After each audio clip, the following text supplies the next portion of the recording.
guys, welcome back to my channel. So today I'm gonna show you guys how to make super easy slime.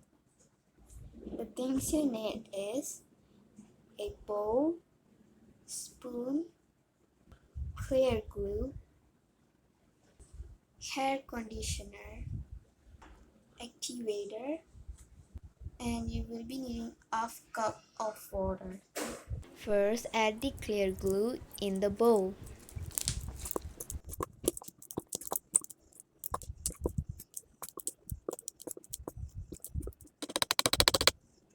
And then add the hair conditioner.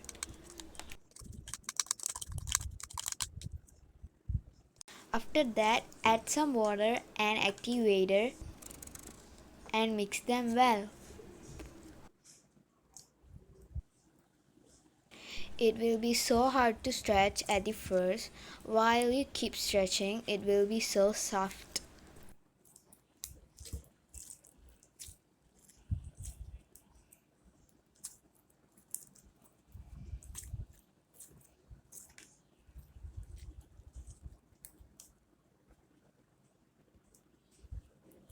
If it doesn't work, add some water into the slime and stretch it well.